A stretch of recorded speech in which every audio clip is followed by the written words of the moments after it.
How's everyone today? Well, good afternoon, everyone. Thank you for joining us today. And Minister Freeland, I want to thank you, and Ambassador McNaughton, thank you very much. We had a great discussion regarding the trade negotiations between Canada and the United States. We had a productive and frank meeting. They provided me with an update on the progress we're making, and I reaffirmed Ontario's government standing shoulder to shoulder with our federal counterparts. I also shared the concerns of our steel, aluminum, and automotive industry, their concerns when we met yesterday. My friends, we must stand together during these critical negotiations because there's so much at stake. Jobs across our economy, workers and their families, entire communities are all counting on us to defend Ontario's interest and Canada's interest, and we will do just that. We will stand united as a nation because we're all in this together. Ontario will not sit on the sidelines. We will defend Ontario jobs. And as I've said, Ontario is open for business. We're open to trade and investment. We'll create business-friendly environment. We'll lower taxes, lower hydro rates, cut red tape and regulation. We'll do our part to create jobs to make Ontario more competitive. We're going to work hard to keep our economic ties with the U.S. strong, because the relationship between Canada and the United States is the greatest economic relationship in the entire world.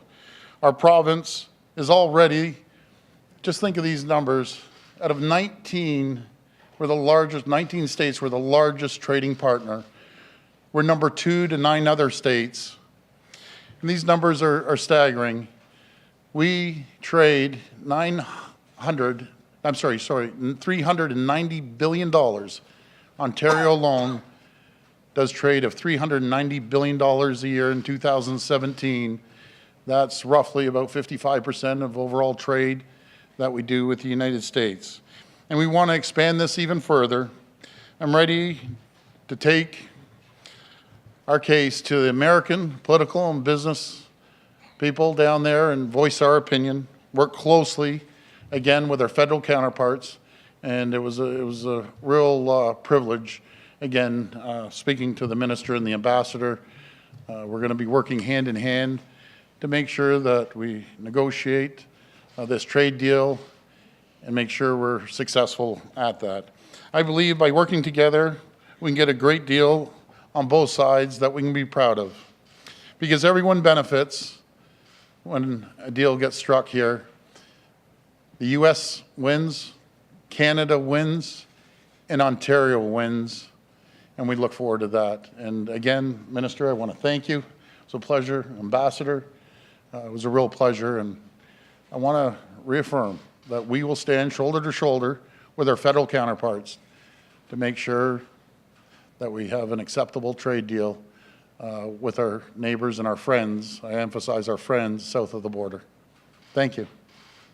Merci beaucoup, Monsieur le Premier ministre désigné.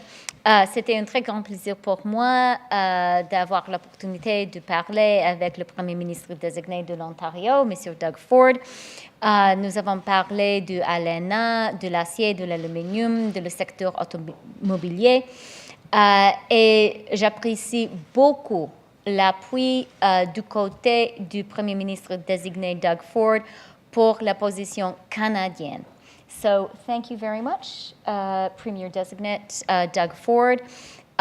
We had a very good conversation, a long, substantive conversation, and I said to the Premier-Designate how much I appreciate the strong position he has taken, as you have just heard, expressing a shoulder-to-shoulder solidarity with the federal government, and I would really like to thank him for that.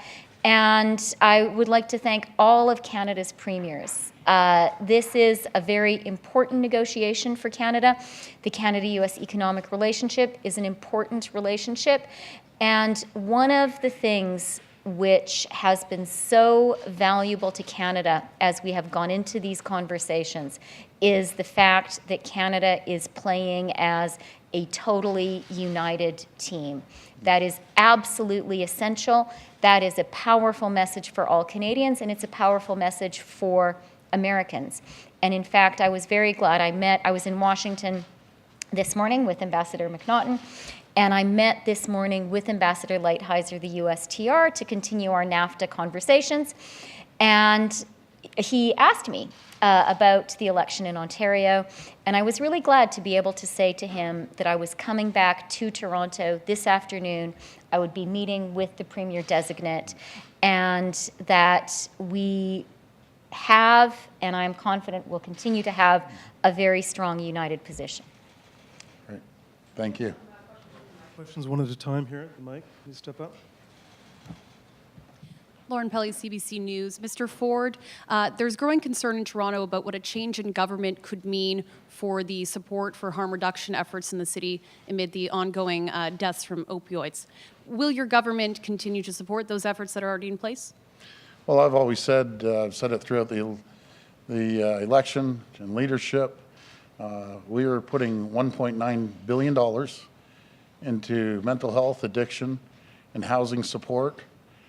My personal opinion is that we have to make sure that we get help for people, and I'm going to consult with doctors and professionals and get their input. Safe injection sites, though, is that part of that? Again, I'm going to get my advice from our medical teams, professionals in the industry. I think I've been clear on my stance about that. But again, hopefully we'll get matching money from the feds. Sorry. It's not part of the NAFTA negotiation, let me be clear. But it's, again, we're going to put $1.9 billion. Hopefully the federal government will match that $1.9 billion. It'll be the largest investment, mental health, addiction, and housing this country's ever seen, total of $3.8 billion. And again, I think it's absolutely critical. I call it an epidemic that we have to save lives. And the way, in my opinion, you save lives, first of all, you get the professional advice from the doctors and professionals, but you also need to give these people the support that they need. Marika Walsh with iPolitics. This is for both of you. Many industry groups and workers are feeling really anxious and squirrely about the tariffs that are already in place, but also the threats of auto tariffs. So, Mr. Ford, I'm wondering if you can shed any light on what confidence you have of whether this will or won't happen and what your message is for Ontario workers who would be affected. And Ms. Freeland, I'm wondering if your government would support some sort of support package for the auto and steel sectors. Well, good question. I can reassure the people in the automotive industry and the steel and aluminum industry, we're going to work hard with our federal counterparts here. I have all the confidence in the world and the ambassador and the minister, the job they're doing. And I wouldn't, I would first, let's see what happens here before we make any commitments. But we're going to have a strong voice, and I'm going to be working closely with the 19 governors down in the U.S., especially with the midterms coming up. I'll be working hard to get our message across. Again, we have a great relationship with the United States. We have a great business relationship, personal relationship, largest unprotected border in the world. The fight shouldn't be with Canada, in my opinion. We're going to continue on with that great relationship, and I know the federal government's working extremely hard around the clock to make sure we continue with that relationship. Minister? Okay. Thank you very much for the question. So let me start with the steel and aluminum tariffs. As Canadians are well aware, those illegal Section 232 tariffs are already in force. They have come into effect not only with regards to Canada, but also the EU and Mexico. Canada has announced its retaliation list. We are currently in a consultation period, and that was one of the issues that we discussed in this meeting.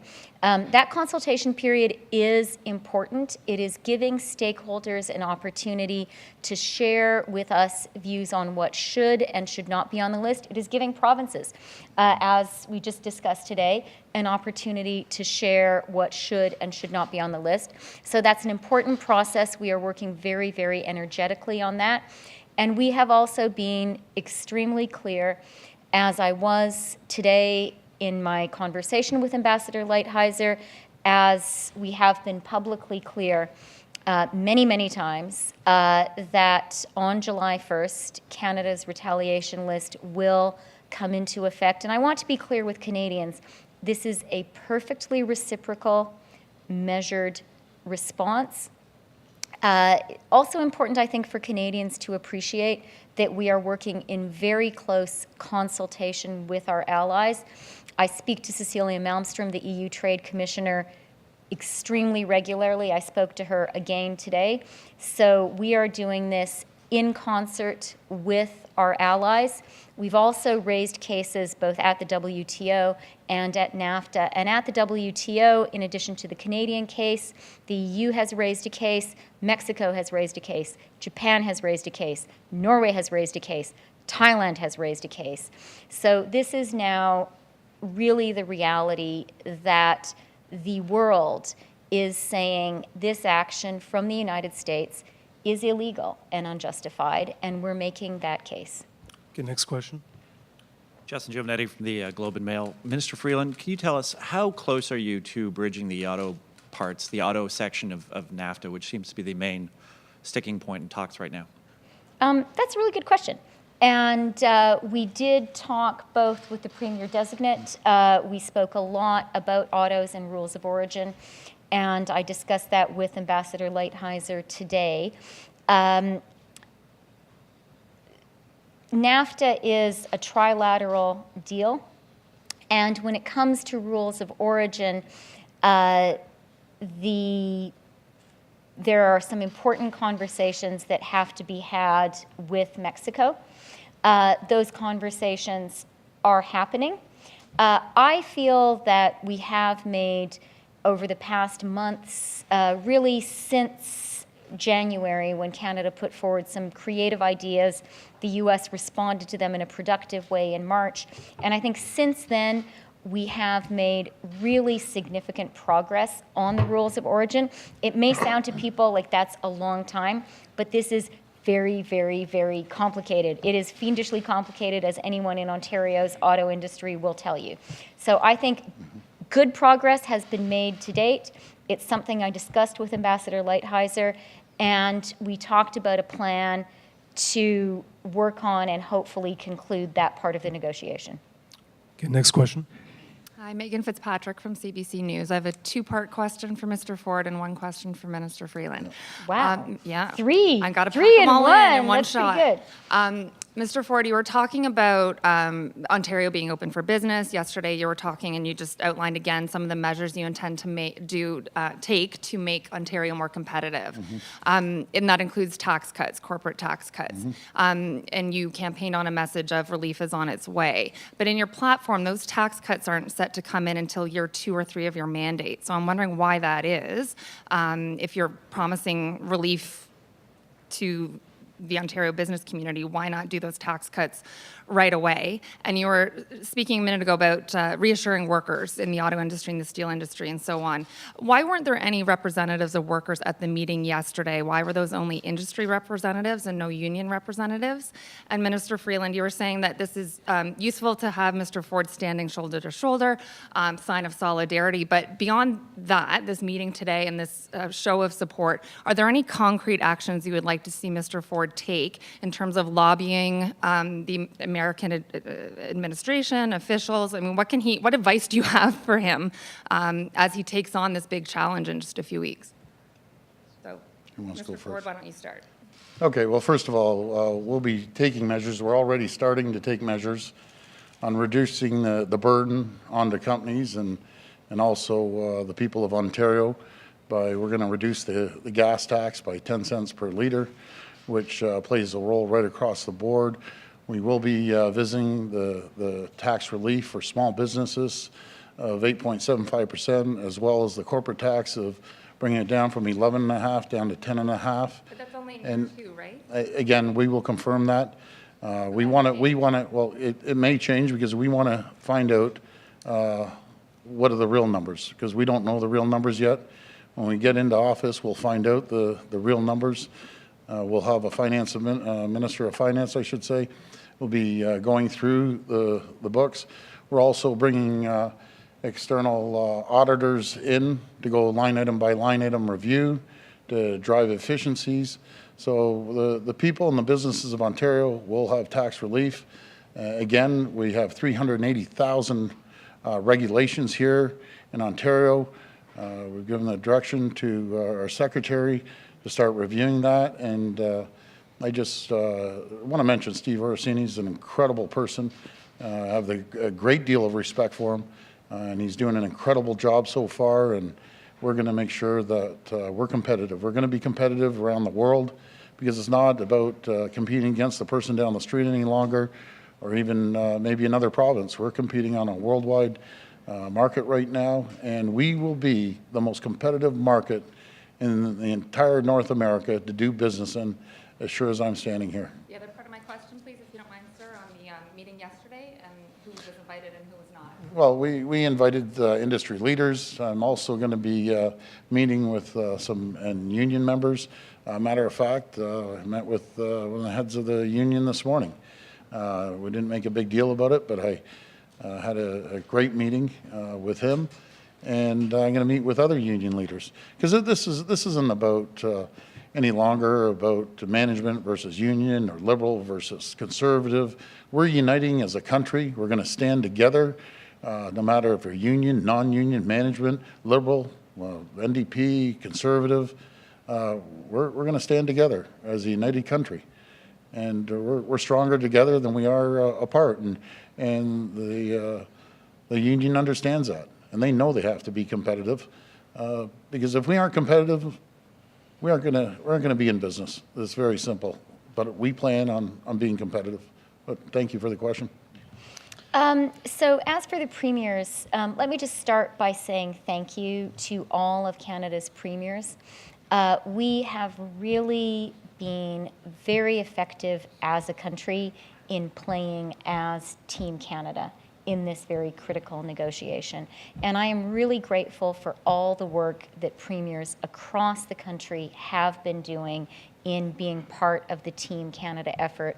And as Premier-Designate Ford has said, it really has been a non-partisan effort. We have approached this, I think all of us, as Canadians. Premier Moe of Saskatchewan was in Washington last week.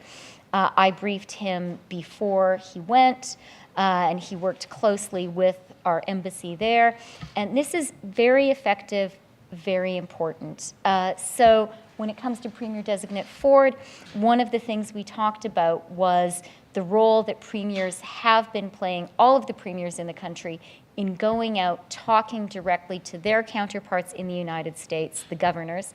That's a very, very important job. Premier-Designate Ford has already spoken about his understanding of the importance of that relationship between the province of Ontario and U.S. states, and having that human connection, going down there and making the case directly to the states. Governors have a very good understanding of the importance of trade for their states, and no one can make that case to a governor better than his or her direct counterpart, which is a provincial premier. We'll be putting a full court press on the governors. Last I'll be question. getting every state I can. Hi, Rob Ferguson, Toronto Star. Is there this is essentially an extension of the strategy Premier Wynne had. I'm just wondering, Mr. Ford, if you're bringing any new message to this, and Minister Freeland, if you think there's anything Ontario hasn't been doing in the past that it can, add to the toolbox now. Well, again, I'm going to say what I just said earlier. It's going to be a full court press. I'm going to be traveling to every single state, because nothing's better than meeting someone eye to eye. I can get on the phone, but nothing is better than visiting someone eye to eye. Had an opportunity to speak to Governor Snyder from Michigan. We've had a relationship. He's come up in the past to Toronto. We actually went to a Grey Cup game together a few years back, and so we have a good relationship. I'll have a good relationship with Governor Romney in Illinois, and who plays this key role is Governor Scott Walker. I've spent more time in Wisconsin than any other state, I think, including Illinois, and I'll be up there working hard with him and other governors around the U.S. Keep in mind, we're #1 trading partner. I don't think the governors realize it, that their #1 trading partner out of 19 states is Ontario. We're #2 to 9 other states. So that's 28 states that we can have face-to-face conversations and explain to them how critical it is that we carry on a great relationship with our closest partner, and that's the United States of America. And I'm proud to say that they're our neighbors. And like I said yesterday, obviously #1 is Canada in my heart and everyone else's, but I love the United States of America, and we can make a difference working with them. And are you finished? Yes, absolutely. Okay. So, look, I think that the province of Ontario, like all the other provinces and territories of our country, frankly, like the cities of Canada, have been doing an outstanding job in playing for Team Canada, in taking the Canadian case directly to their American counterparts. That has been very important, and premiers across the country have been very effective, including Ontario. One of the things that we talked about was the way that Premier-Designate Ford can do that work, and he's already spoken about, his personal connections. Those obviously make a difference. I think the other thing we should all bear in mind is now with the Section 232 U.S. tariffs having come into place, with the Canadian retaliation list now published, being fine-tuned during our consultation period, we're entering a new phase. And this is a really important phase because this is a moment when, as all of us go and speak to our U.S. counterparts, we're able to say, this is really a bad idea. And, as I said in Washington yesterday, this is an opportunity when we need to be making the case that having this kind of dispute hurts American consumers, hurts American businesses as well. And I think that is going to be a message that all of us are going to be taking to our American counterparts, because as the Premier-Designate said, we have a great trading relationship with the United States. The Premier has spoken about Ontario. Let me speak about Canada. Canada is the single largest market for the United States, larger than China, Japan, and the UK combined. They're important to us. We are also really important to them. And I think that is an argument that all Canadians at all levels have been making, and I think we now need to make with even greater renewed vigor. And one of the things that gives us an edge in making this argument is the fact that when it comes to this particular issue, our country is absolutely united. And that's why I want to thank Premier-elect Doug Ford, Designate Doug Ford, for the opportunity to talk with him about this important issue and to show Canadians and Americans that Canadians stand together. That's right. Thank you. Thank you very much, everybody. Thank you. you. En Thank you. français. Thank you very. Thank you. Thank you. Thank you very much. Le gouvernement fédéral pourrait, par exemple, offrir de l'aide. Une en français. Comment? Est-ce que le gouvernement fédéral pourrait considérer mettre sur la table de l'aide financière pour les compagnies qui sont touchées par les tarifs américains sur l'aluminium, sur l'acier, ou par les problèmes de l'aluminium? C'est un enjeu duquel nous avons parlé aujourd'hui et nous avons des discussions maintenant au niveau fédéral avec les compagnies, avec les travailleurs pour parler de ça. C'est vraiment un important enjeu et on est en train de consulter, de parler de cela. Je veux souligner que le Canada, le gouvernement fédéral, va toujours défendre les travailleurs, les industries canadiennes, et je peux le démontrer avec l'exemple de l'industrie du bois d'œuvre. Nous avons défendu cette industrie et nous allons faire la même chose pour toutes les industries canadiennes touchées par ces choses. OK, merci beaucoup. Thank you very much. Merci. Thank you.